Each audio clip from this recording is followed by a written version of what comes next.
यशस्वी शिंदेच्या हत्येच्या निषेधार्थ वाशी येथे निषेध मोर्चा। काही दिवसांपूर्वी अक्षता म्हात्रे आणि उरण येथील तरुणी यशस्वी शिंदे यांची क्रूरतेने हत्या केली गेली।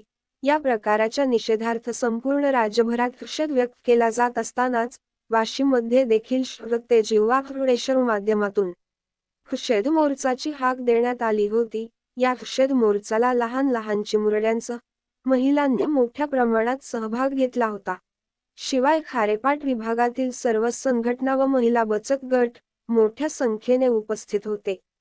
सदर निषेध मोर्चा वाशी येथील जगदंबा मातेच्या पटांगणातून वाशी गाव ओढांगी गावातून परत जगदंबा मातेच्या पटांगणात येऊन श्रद्धांजली अर्पण करून महाराष्ट्राचे गृहमंत्री देवेंद्र फडणवीस यांच्या नावाचे निवेदन वडखळ पोलीस स्टेशनचे पोलीस उपनिरीक्षक जाधव यांना देण्यात आले।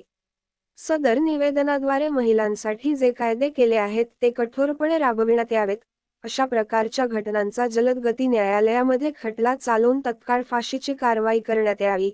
तसेच सदर घटनेतील पीडितेचा हुंड्यासाठी सासरच्यांनी छळ करून तिला घर सोडण्यास भाग पाडणाऱ्या सासरच्या मंडळींवर हुंडाबळीचा गुन्हा दाखल करण्यात येऊन कायद्यातील तरतुदीनुसार संबंधितांना दया न दाखवता शिक्षा व्हावी। कायद्यातील तरतुदीनुसार हरवल्याची तक्रार 24 तासानंतर दाखल होते व तपासही त्यानंतर होण्याची तरतूद आहे, तरी त्यामध्ये बदल करून महिला हरवल्याची तक्रार तत्काळ दाखल करण्यात येऊन तत्काळ तपास करण्याची तरतूद करण्यात यावी। अशा प्रकारच्या मागण्या निषेध मोर्चामधून करण्यात आल्या आहेत। याबाबत पोलीस उपनिरीक्षक जाधव यांनी वाशी खारेपाट भागात कोणत्याही प्रकारची महिलांना समस्या निर्माण झाली किंवा तुम्ही तुमच्या कुटुंबियांना ज्या गोष्टी सांगू शकत नसाल तर घाबरून न जाता आमच्या कानावर घाला, त्यातून आपण योग्य तो मार्ग काढू शकू असे सांगितले।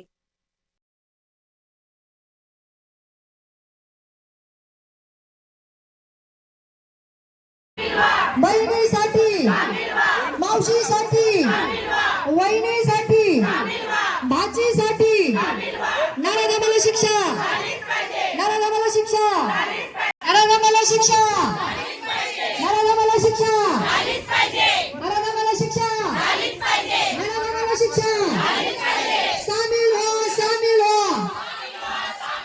सामील हो, सामील हो,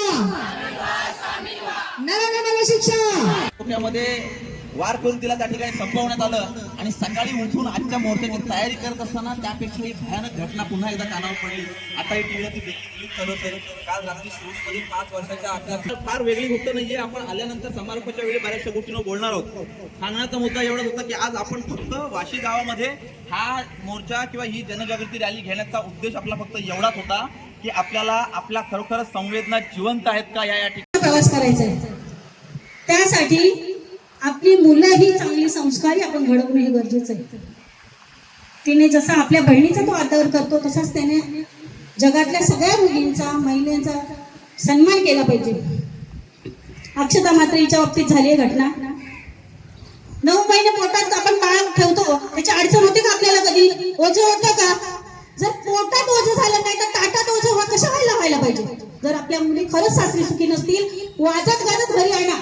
मी तर सांगेन काय होणार आहे, लोक बोलतील ना। लोकांनीही बोलताना शेजाऱ्या बाजारांनी विचार करा, ठीक आहे घरी आली कशाला बोलायला पाहिजे? तुमच्या ताटात येऊन जेवत नाही होती की तिच्या आई वडिलांकडे जेवते। यशस्वीच्या बाबतीत झाली आहे ती गोष्ट पण इतकी निंदनीय आहे। 15-16 वर्षाच्या वयात तिचं काय ओळख झाली असेल, मैत्री झाली असेल, त्याचं कशात रूपांतर झालं असेल, नात्यात झालं असेल, आपण त्या विषयावर बोलू शकत नाही। त्या आरोपीला पकडलाय, तो त्याच्या पद्धतीने तो सांगत राहणार, काय असेल ते त्याचं वक्तव्य असेल। पण त्या कोवळ्या वयात तिला काय कळलं मैत्री जरी केली असली तरी? म्हणून तिचा एवढा तिने मोठा काय गुन्हा केला होता की जी तिला वयात आल्यावर तिला ह्या गोष्टी कळायला लागल्या की हा मुलगा कसा आहे, ती त्याच्यापासून लांब राहायला लागली। त्यात तिने चूक केली का? एवढी मोठी शिक्षा तिला दिली आहे। आता आपल्या मुली पुढे, माझी मुलगी आहे 20 वर्षाची, ती बाहेर जाते, उद्या घरात येईपर्यंत जीवात जीव नसतो, कधी फोन लागत नाही। आपण बोलतो कॉलेजच्या गेटवर गेलीस की पहिला फोन कर, कधी कधी चुकून नाही फोन लागत, पोटात गोळा येतो, अक्षरशः पोटात गोळा येतो मुलींची जर फोन आली नाही, वेळेवर फोन लागला नाही तर। अशा घटना थांबवण्यासाठी आपल्याला रस्त्यावर का आपण उतरलोय? लोक म्हणतील काळे फिटी लावून काय करा, निषेध मोर्चे लावून, ह्याच्यानी यंत्रणेवर दबाव येतो। जी आपली चुकीची बिल्डअप होते ती कमी करा।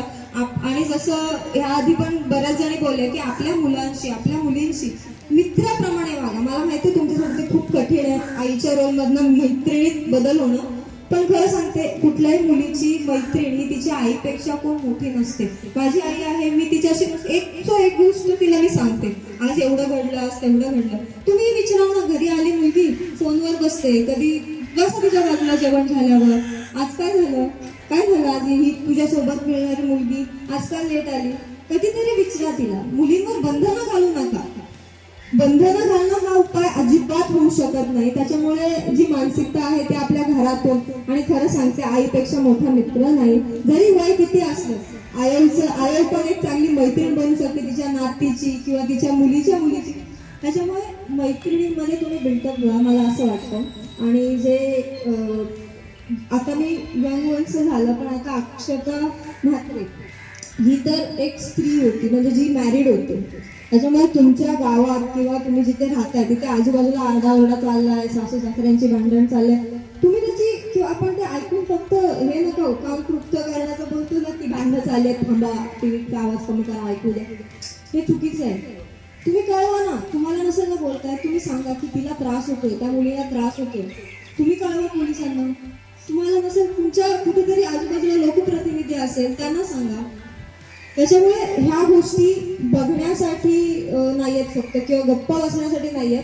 हे बायकांवर होणारे अत्याचार किंवा मुलींवर होणारे अत्याचार आपल्या गल्लीपासूनच किंवा आपल्या घरापासून आपण सुरुवात केली पाहिजे अवेअरनेसचा. किंवा आपण तेवढे स्तब्ध, आपण बोलतो ना, एक आपण हे घेतलं पाहिजे, स्टँड घेतला पाहिजे. प्रत्येक बाईसाठी आपण स्टँड घेतला पाहिजे.